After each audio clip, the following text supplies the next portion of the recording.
Good afternoon, and welcome to Guess Who's Coming to Kansas City. We're going to cover 3 or 4 different events, and some of them are taking place not only in Kansas City, but also in Ferguson and St. Louis. We will start the program. My name is MC Richardson, and we have our favorite youth person by the name, although she's never been to Wyoming, but they call her, let me get this right, Cheyenne Hubbard. Okay, first in our remembrance and dialogue, a person passed away, Dwayne Crumpton, age 75. They will have a memorial service for him next week. He was the one that put the D, C, and daycare. Mr. Crumpton was a survivor, like the previous lady we had on the show, of a heart replacement, and that heart replacement kept him alive for 12 years, so that's a blessing within itself.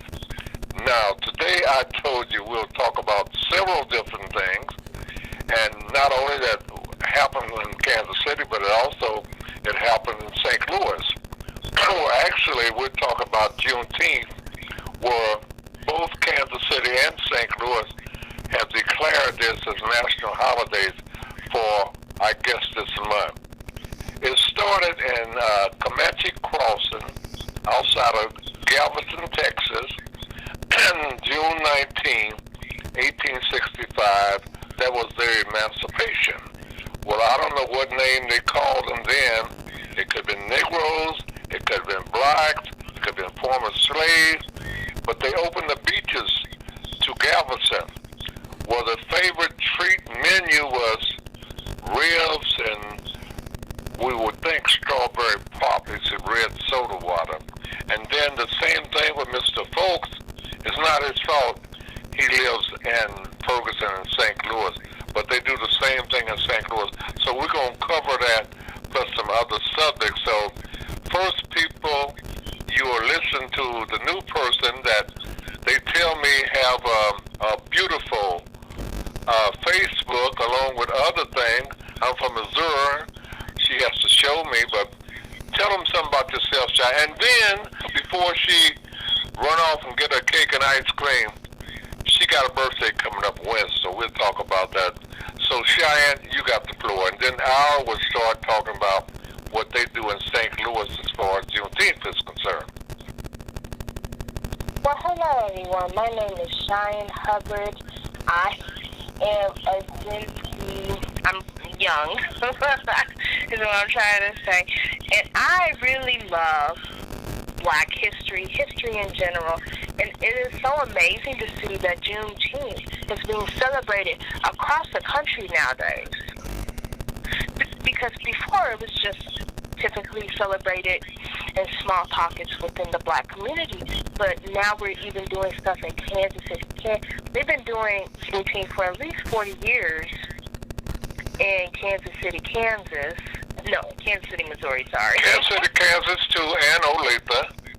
Yes, they've been having Juneteenth events for many decades here, but now it's being celebrated across the country. Since it's now a federal holiday, I heard? It is a holiday. Last year. Yes. It is so important to recognize what our elders, our ancestors have done and how they achieved freedom, because that is something that we should never forget about.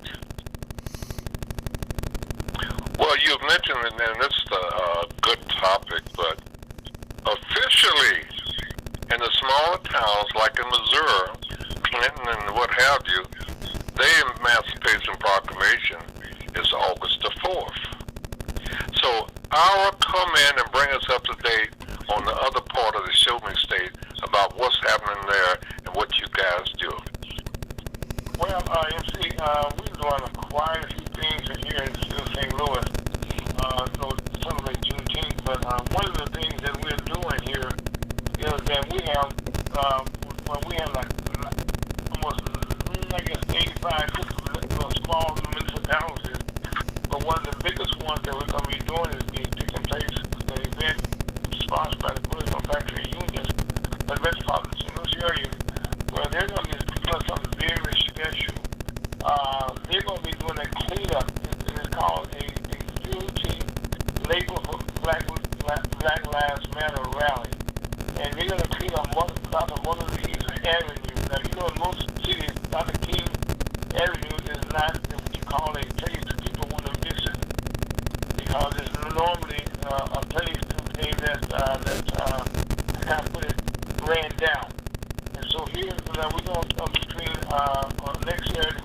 11 a.m. and 2 p.m.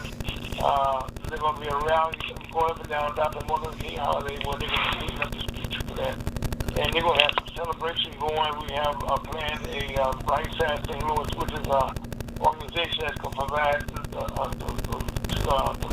tools, gloves, and trash bags. Could you speak a little louder, Mr. Ira? So, okay, and they're going to clean up Martin King Avenue. Oh, I'm sorry. Okay, there we go.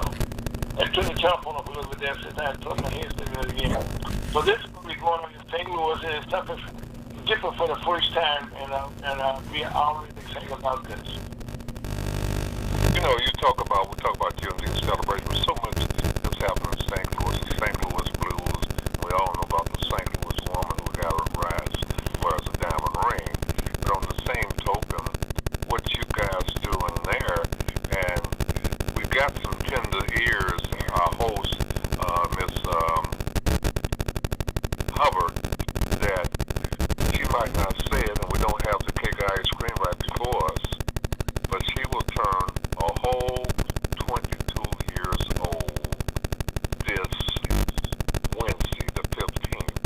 And also, since we don't have Stevie Wonder is saying happy birthday, we might take a chance of Mr. Fowlkes and Mrs. Scott wishing her a happy birthday, even though it's not till Wednesday. But we're always ahead of our time. That's why we do the things we do. By all means, happy birthday, Cheyenne, and I'm looking forward to having a meeting more. Matter of fact, I would do this on behalf of Mr. Richardson, Scott, and myself. We all wish we were 22 again. Remember when we had a great time. So again, we've been there before, but we have a great time, and here's some fond memories when you turn 22 also. Oh, thank you so much. Thank you. Yes. For my birthday, I'm just going to celebrate for Saturday, and there's a lot of stuff going on in Kansas City. You have a lot of Juneteenth events going on Saturday. They're having a parade here. They're having something at the Art Museum, the Nelson Atkins Art Museum, I believe. It's just celebrations all across the Kansas City metro. And also, my parents are hosting a kids fishing derby event. And this is at Spring Valley Park. It's 9 to 12. And the grand prize is $100 for the biggest fish. And the fish that they are stocking the lakes are, what two types of fish will be in the different lakes at Spring Valley Park? There's going to be catfish and bluegill. They have been stocking this lake for almost over 2 decades now, since this is the 18th annual fishing derby they had in that same pond or lake. Also, Thank you. go ahead, Cheyenne. Yes. That's all I have to say. Hope to see some of you all out there. We enjoy having a family-friendly event on Juneteenth and Father's Day weekend. Oh, is that right? So we get out there, and they always say, they used to have a TV show called Father Knows Best, but a lot of women would dispute that. But they probably appreciate Mother's Day, which is always in May, so far. And we don't want all y'all to speak up at one time, but on the same token, we're talking about Juneteenth celebration.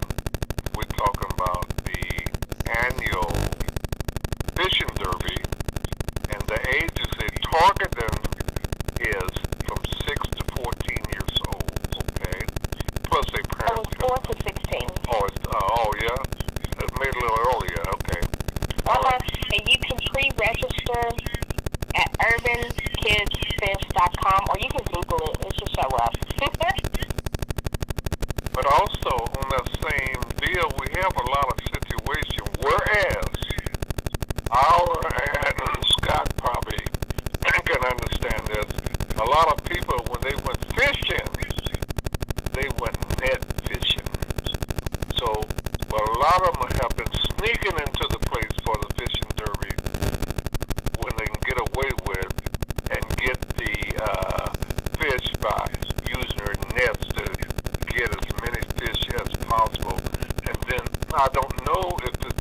started the Friday night or the Saturday night fish fry, but that's what happened after the people get their fish at the Derby and their prizes. Well, let me put a record on me. I never have been a fisherman, so I know I'm not, so I'm pretty much, I love me some catfish, and I love all types of seafoods, okay, but as far as catching the fish, okay, I done went fishing maybe once or twice my entire life, okay, and so I know, and I did go net fishing, my wife had a little hook in the bait, so I know how to do that. But of course, doing those things, other things, not to leave with how that process works. Well, also, I didn't know how to really clean the fish. It's the art of doing that. And what you said about the bait, and a lot of us used to use fishing worms that we relate to, and how to bait the hook, and a lot of them use, type of baits that really they purchase at these places that sell fish bait and etc. The canes and the bamboo fishing cane and all the stuff, and they have the artificial type flies and things that people have been quite successful in landing the fish. And then you have to know, like in the country, a lot of the fish we said they hide, but you can find them underneath where trees have been laid in those different ponds and things. But at the Spring Valley community, or we say community lake or pond is some people from the country can relate to, well, they will be out there and fishing. It's a big job. So they just like the young people normally are providing the way what we're going to do in the future. When I said 6 years old, the young person, younger than us on the phone, quickly corrects me about saying 4 years old, okay? And so we appreciate that. That's why she's the person she is. We hope she continues that and be better as she gets years older. So, Cheyenne, what do you know about Juneteenth? I know what we said earlier, and you said about the ancestry, you said like that. What do you know about, have you experienced a Juneteenth celebration? Well, in my family, we always celebrated Juneteenth. Ever since I was a little girl, I was aware of the holiday before it even became, nowadays mainstream, quote unquote. So my mother always told me the very importance of Juneteenth, and that's why she always has her fishing derby around that same weekend. And also, she grew up talking about it. Yeah. After all these Father's Day weekend, when they have the in Missouri, okay. Also, they do it in Wyandotte County in Kansas. Yes, they have all the fishing derbies across the country nowadays. They had it all the way to Washington, D.C., near the Reflection Pool, and then they have one all the way in L.A., down in Atlanta, all across the country. But we did some in St. Louis also, in Missouri also. Yes. But Juneteenth is an amazing celebration. It started off in Texas because despite slavery ending, a while back, these people didn't know that they were free because no one told them. Well, the guy that told them was a guy named General Gordon Grainer. He was in charge of the Union troops, okay? And that's when also he brought the matches, okay? And that's when the emancipation declared that even Gams of Texas were free, finally free. So there was General Gordon Grainer that made that announcement. Here in Kansas City, we got two different Juneteenth groups. One, Horace Peterson, who has been given the credit for the establishment of Juneteenth here in Kansas City. However, I can't think of his last name. That is the one that told Horace Peterson about Juneteenth. It took him a while to fall in love with Juneteenth. Then he really expanded it, and a lot lot of people still don't know. Like I stated earlier, KCK, also Lathrop, Kansas, and also St. Louis and other places. And they do it in Atlanta, but at one time, Kansas City was the #1 city in the promotion of Juneteenth, even more than down in Texas and Kansas. Wow, I did not know that. See what happened when you got a Sagittarian involved?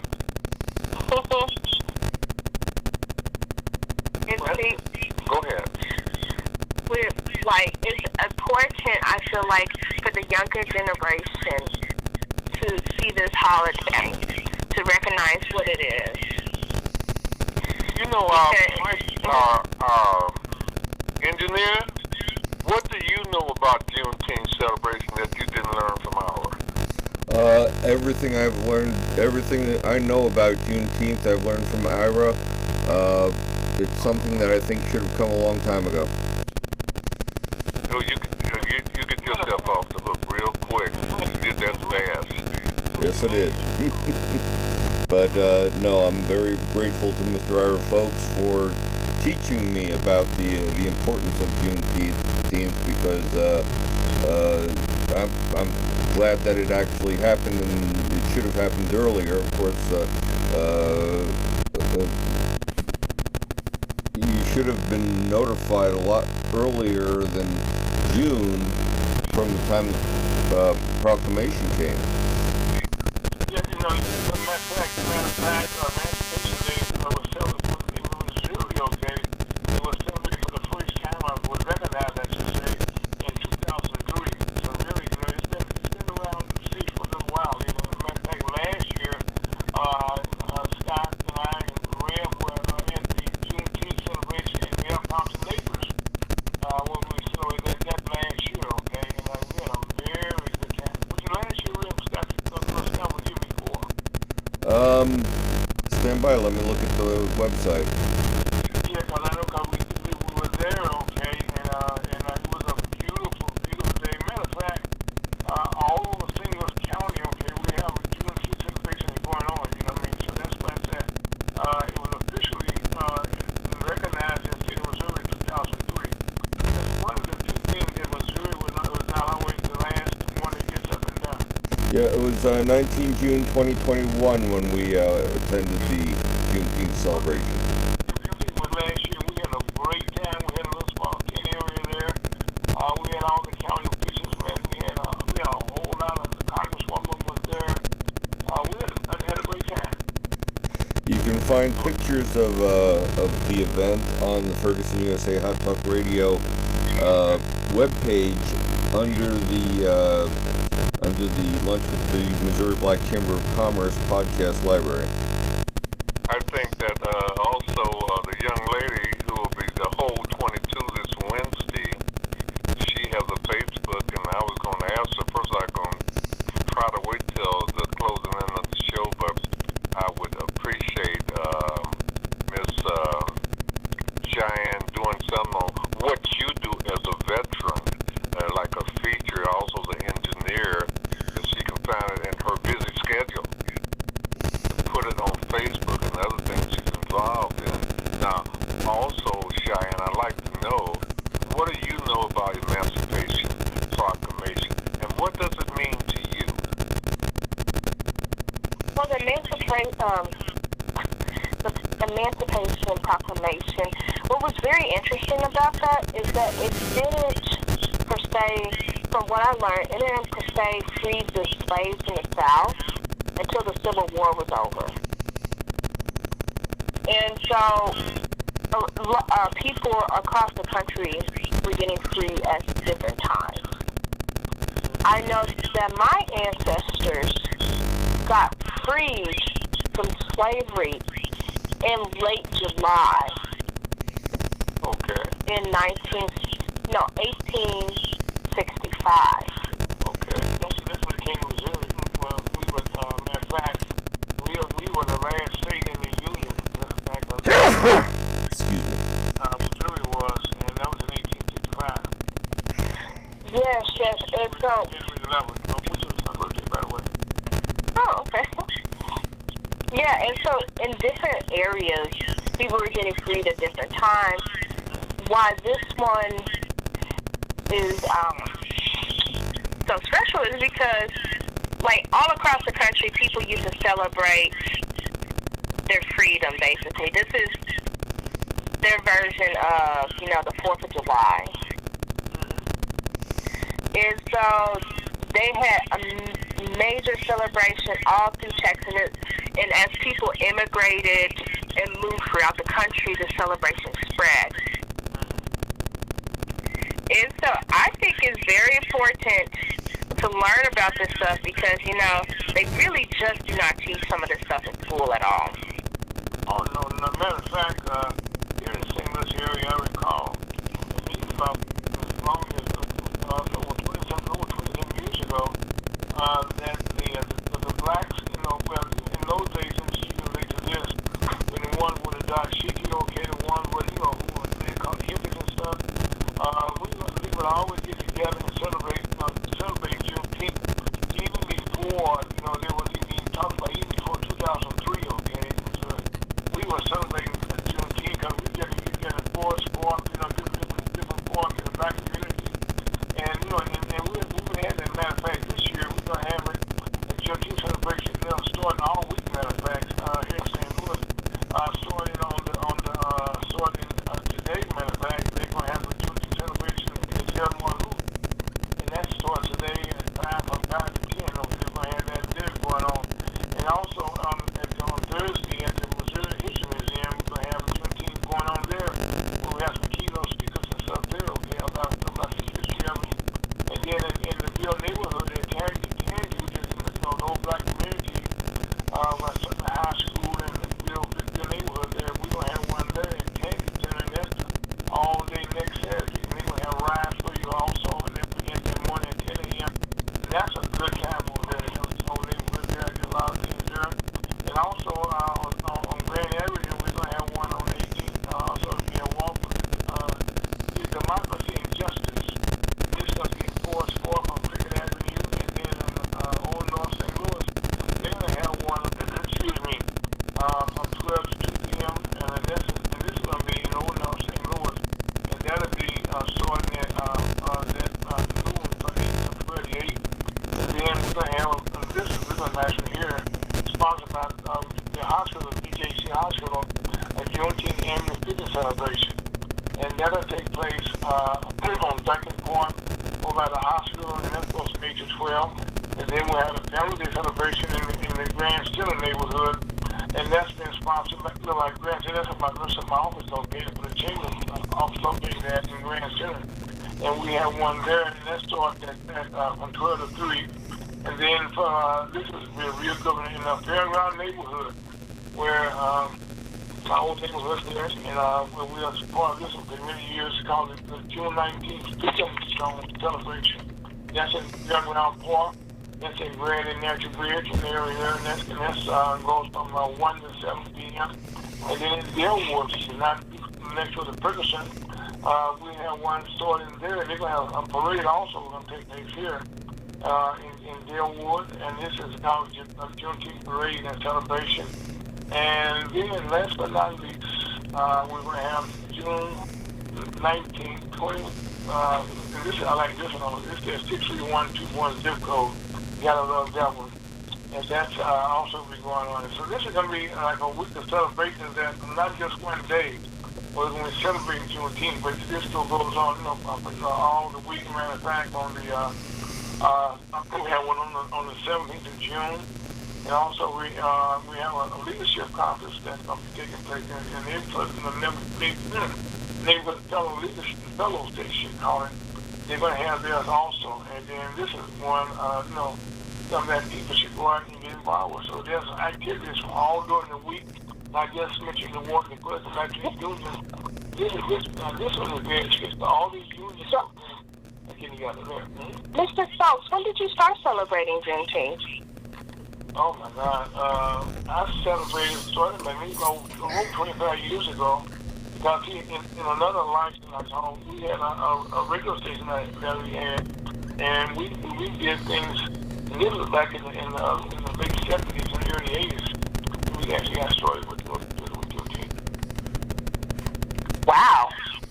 And if you just tune in, you're listening to history now. You listen to people orienting you, well, a lot of people. And we do have a problem that we say we got a problem, that our young people are not cognizant of black history, Negro history, Pan-African, or whatever. And we're very fortunate to have a young lady, before she turned 22 this Wednesday. She has a great deal because of her parents' background and Juneteenth.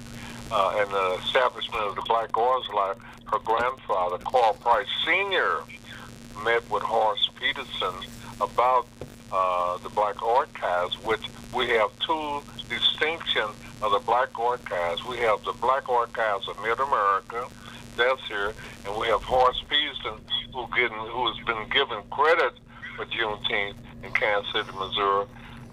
His daughter is leading the raid. When I say raid, it's getting the people to congregate basically down on 18th and Vine. And what they used to do this before were a lot of times the European area, this is their contribution because they were set up as vendors. The people would sell different things, foods and whatever. Unfortunately, years ago, when it got dark, people got to acting crazy, okay? But now they have security and things like that, and I don't know why people wait till it gets dark. Are they hiding during the daytime and they come out at night? What is it? And my name is MC Richardson, host and moderator of Guess Who's Coming Kansas City. But we got the distinguishing people. We got the people with the Missouri Black Chamber of Commerce, our folks. We got the engineer, which is Scott. We got our young lady who's learning all this stuff. I hope she's having somebody record it so she can go back and recycle all this. But it's just a great thing what we're trying to educate our people, because they don't know. A lot of them don't even care. A lot of them are more cognizant of Malcolm X than they are Martin Luther King. Well, you see, I think that was because we have had a bad problem communicating to our people. Matter of fact, that's even becoming more difficult now.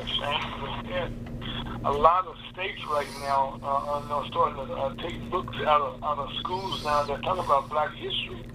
And so now, we're going back to the old days when we were forbidden from talking, okay? Matter of fact, when slavery, when the Indians were taking the chairman, well, this okay. When the Indians were taking, the territory was taken over, okay, they started from talking to each other. And then that's when they started using the drums. They were talking about the drums, okay?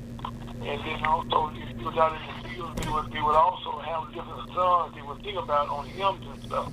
They talk about what was going on in the Black community. So really, we've been through our history of being passed on, and always we've been encumbered, I should say, by the whites, not one Black person know our history. So there's nothing new. You know, my aunt's Arkansas, we got an event coming up that we're kind of talking Arkansas. They told me way back when in Arkansas about Negro history.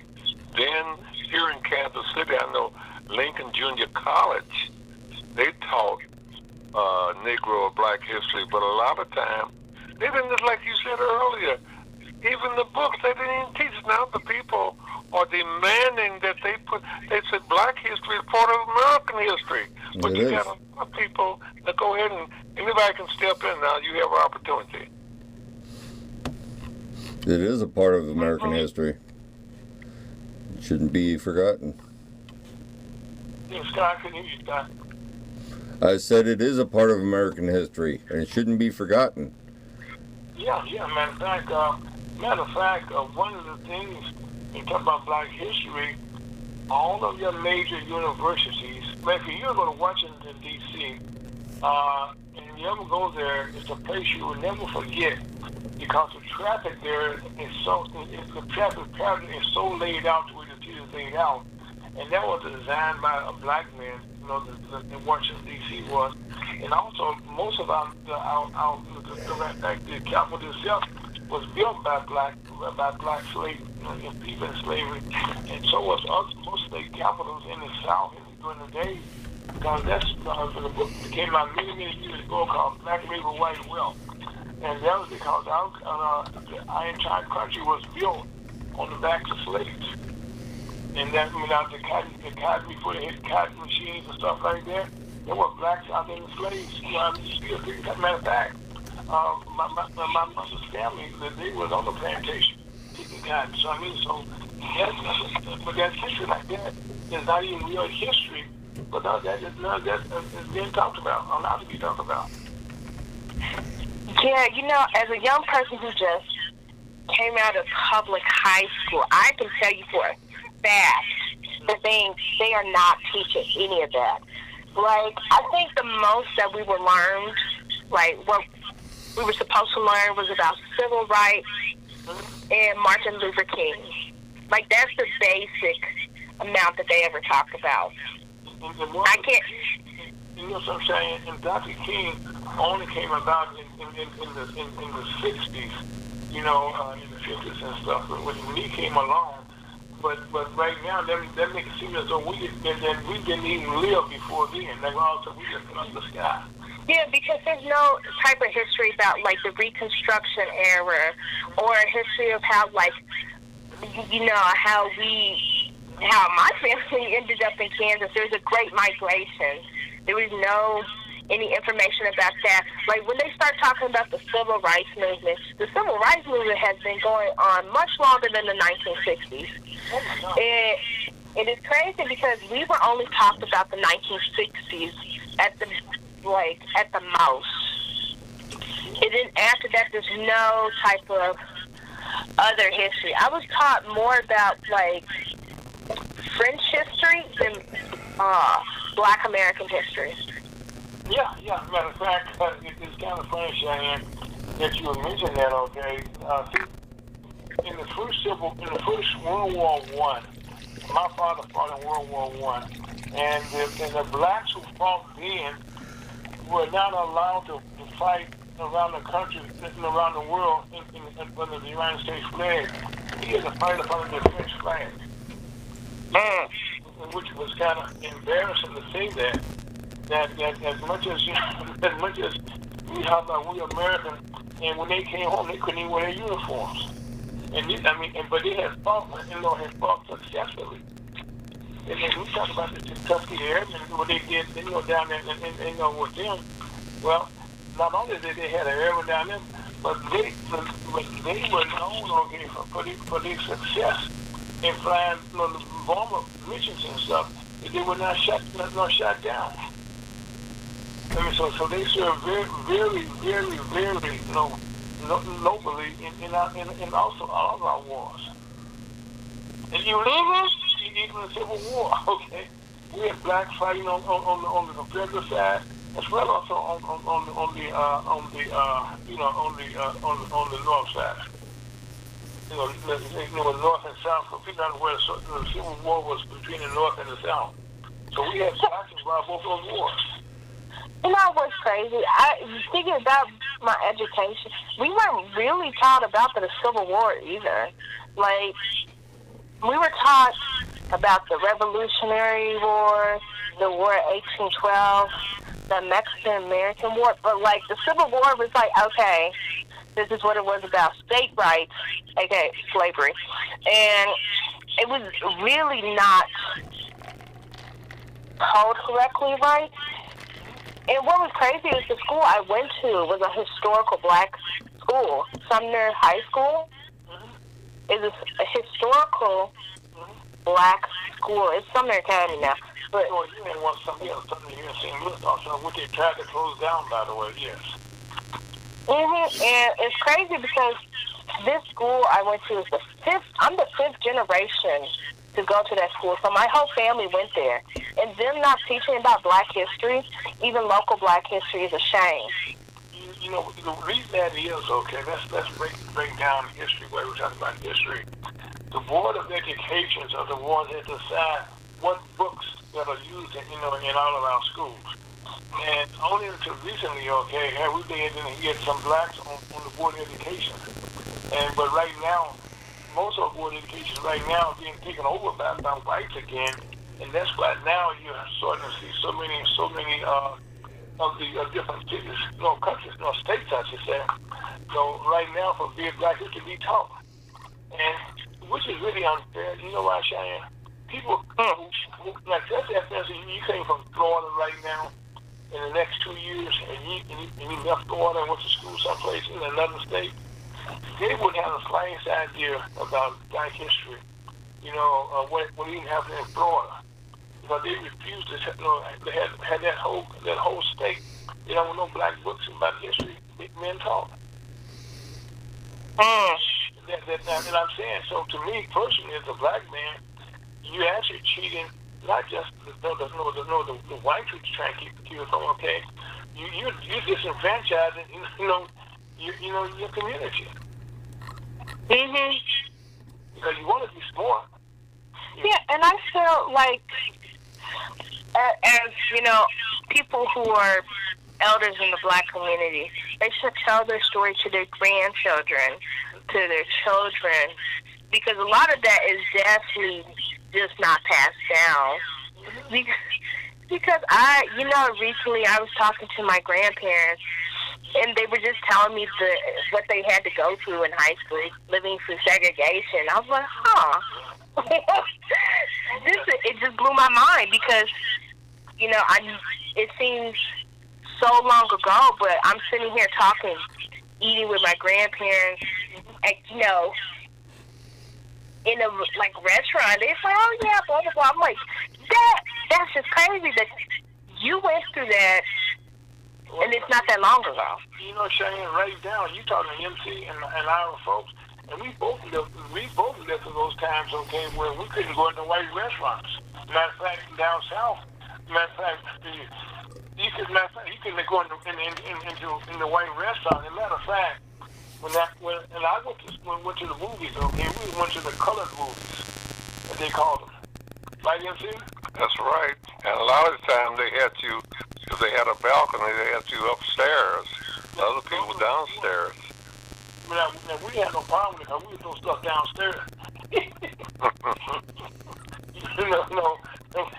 You know something, Cheyenne?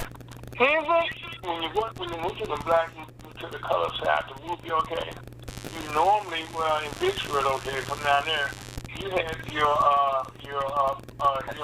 second stand in the same place you bought your ticket.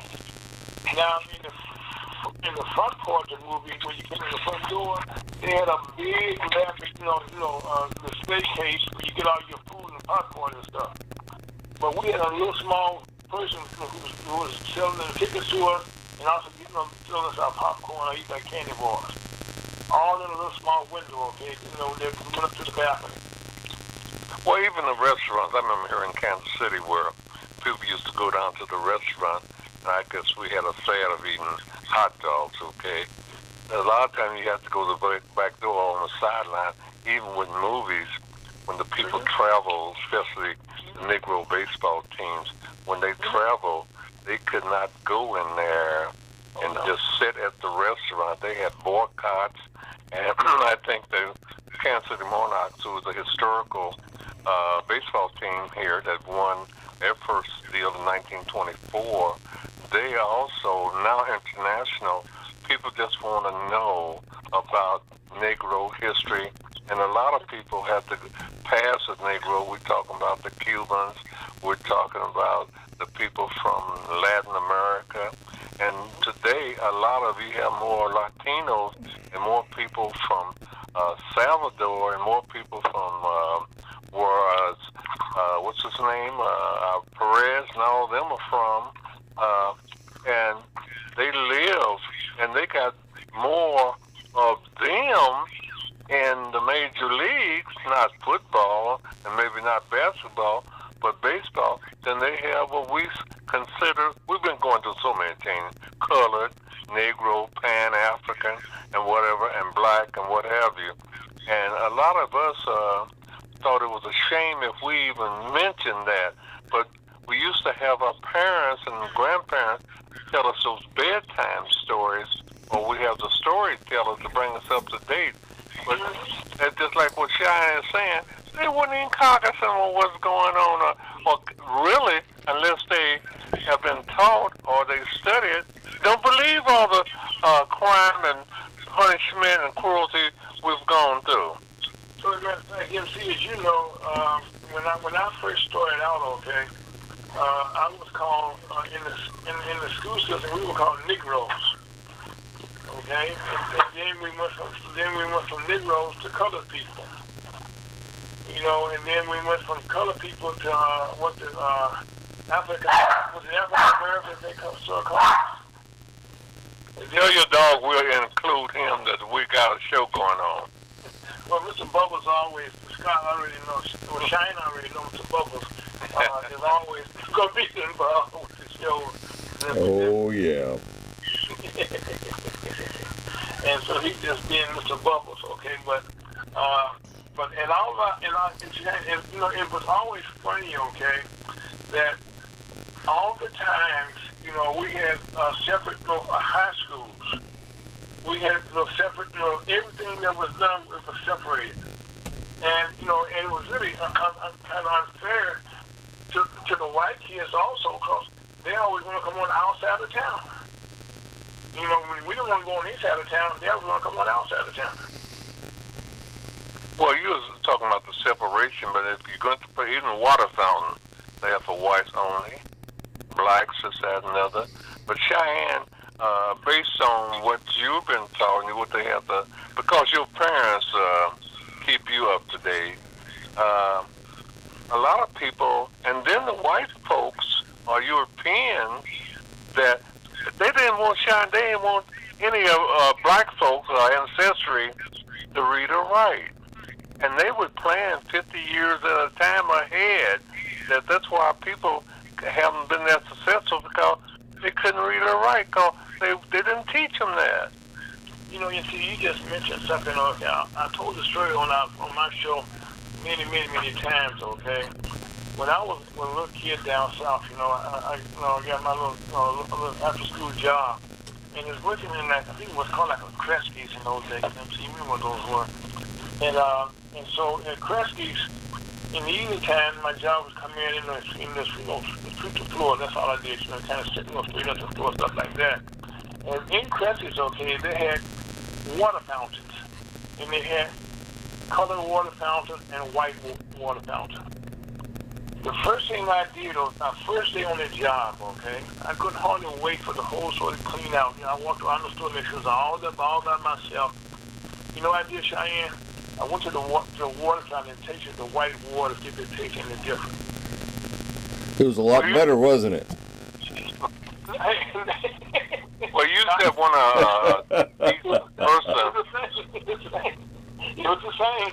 I said, you know, and I told all my friends in the neighborhood, guess what? You know what I mean? Because, you know, I wouldn't always, you know, the most obedient kid in the group, okay? But I always was curious, okay? So when I take that white water, I said, oh, then I take the black water, the color water fountain. Well, they also, I know, Mary Bland used to say that they thought that their ice water was colder than our ice water. The white ice is colder than black ice. Right. And the other thing, Fannie Lou Hamer, she said, well, she got sick and tired of being sick and tired, and a lot of this happened down in Mississippi. You know, they got so many. We talk about black history. We talk about black mayors. One time, Missouri had more black mayors, and Mississippi too, but they live across the tracks. And just like ours now, they have a place called Hayti.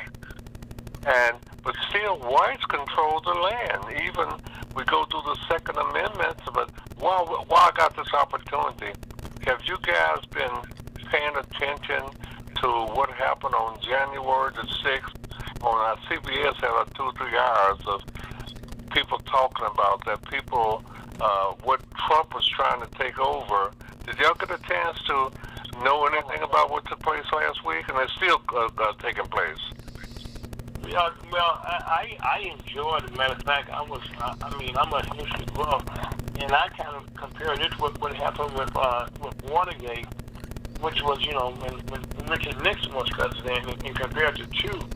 And this was treason by a whole lot of people, MC. And I'm kind of curious, MC, how many people, well, first of all, treason is when you go against our country, travel to our country. And the law says that if you try to go against your country, okay, you can have a whole office.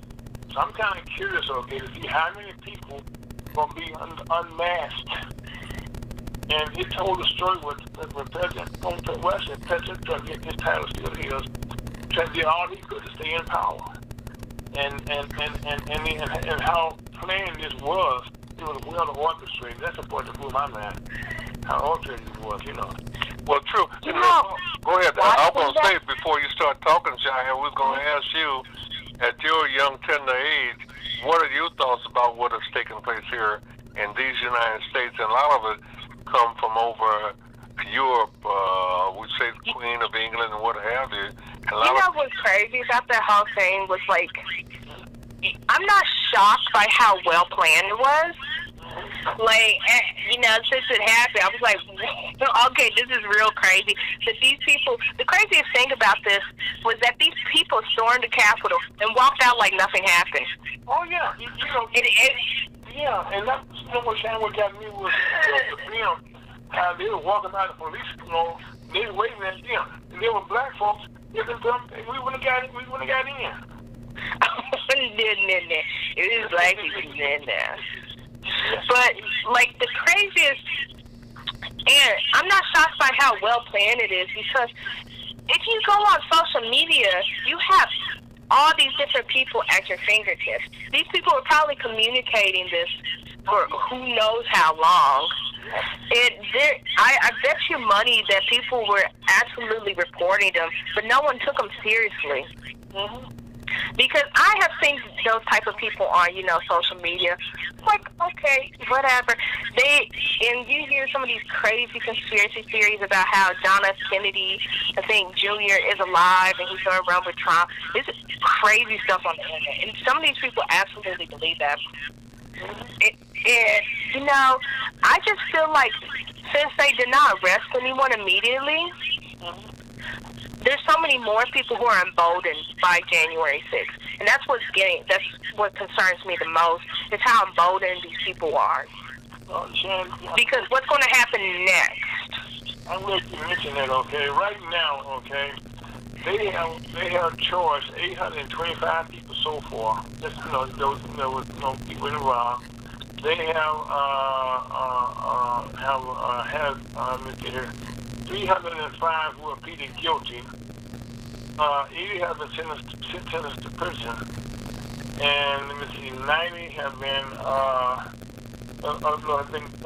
convicted of using deadly weapons, and 225 were for assaulting resisting arrest against the police officers.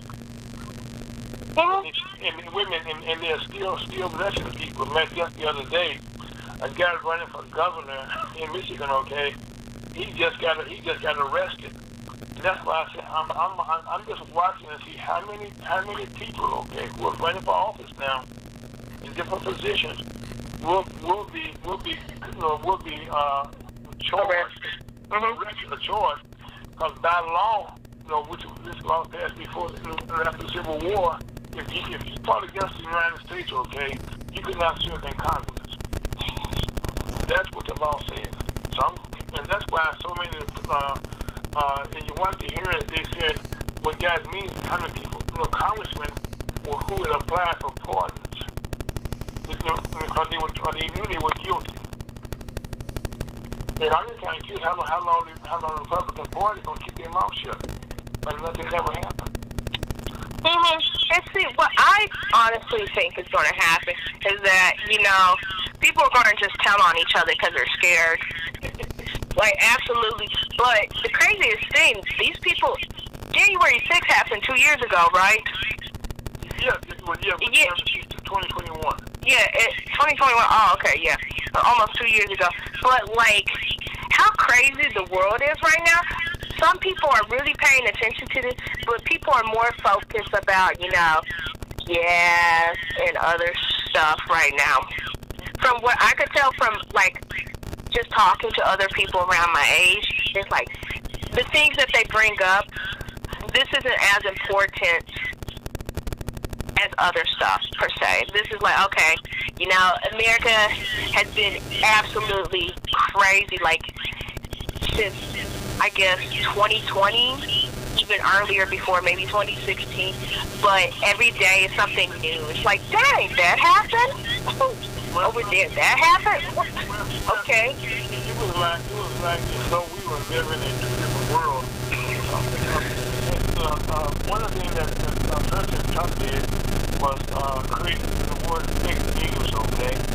But before, and you got your degree, in journalism and communication, but you were taught before you made an announcement on TV about something, it had to be double checked and checked before it went on the air.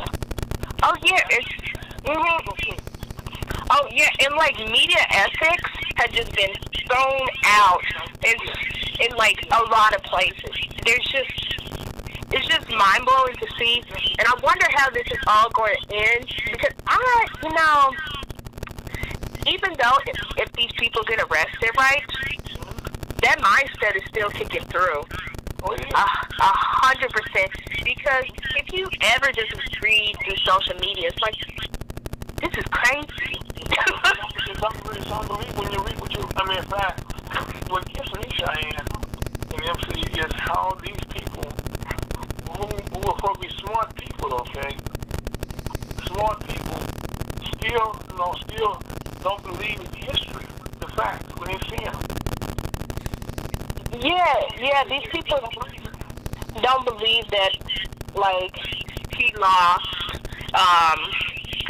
just basic science in some incidents, like. Well, his daughter said it. His daughter said it. Yeah, his daughter said it. But honestly, I feel like it won't get better until it gets, like, we're at the very, like, worst. Because January 6th was just a tip of the iceberg to me. Because, I think it's just iceberg, Sam. But I think right now, it woke up the country as a whole, because it saw how our country was, how easy we were under attack, and how easy the capital was stormed. Yeah. Has anybody created a competitive plan into our capital? No, it's so crazy, because if anyone with amount of color, everyone just stormed the out the door. Like any type of black people, it definitely would have. Could you imagine, like you just said, could you imagine a black man? No, he would not walking. Well, put it this way: for all those black people, if you flip the switch and all the people who stormed the Capitol were black, okay? But now, what got me now? One shot was fired. Yeah. On the one shot was yeah. The shot was fired in the whole test. Yeah, I know for a fact that it wouldn't have gotten that far. No, if even black folks, if it was half of the people black, it'd have been like all hell broke loose. Yes, and I honestly think that we are just seeing the tip of the iceberg right here, and it could easily just get crazier and crazier because we don't know if like another group is planning something, because the January 6th just showed how vulnerable everything is. They are planning. Yeah, they are planning, and January 6th just showed us how vulnerable stuff is, and these people are emboldened.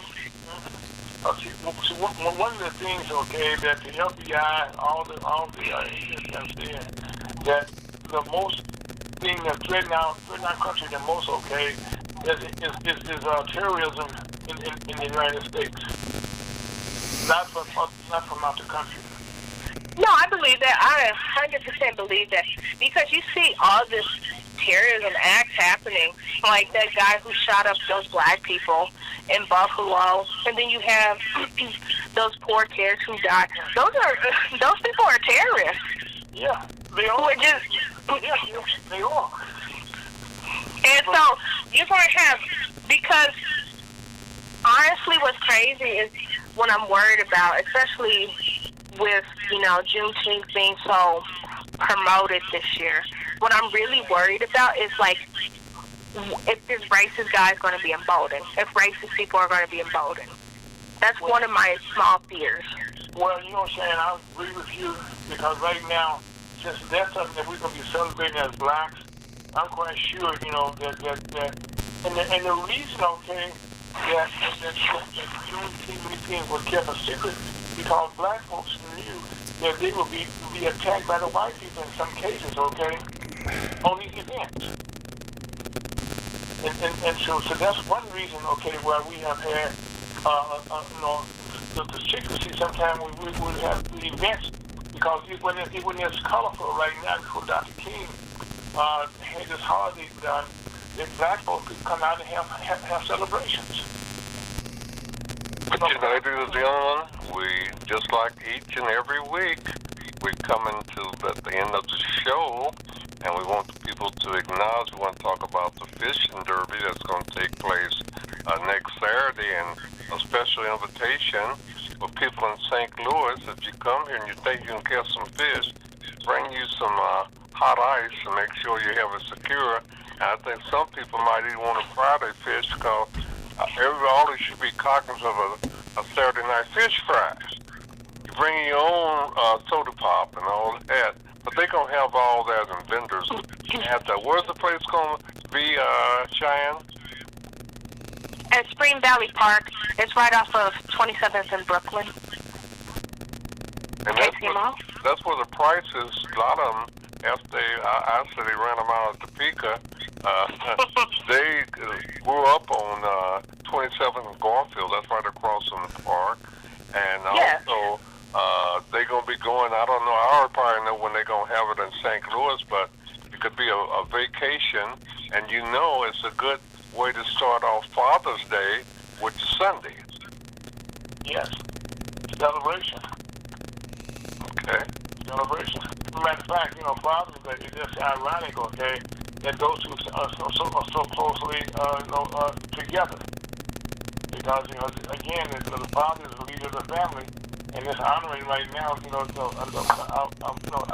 leadership of our family that's being celebrated. It's a family celebration.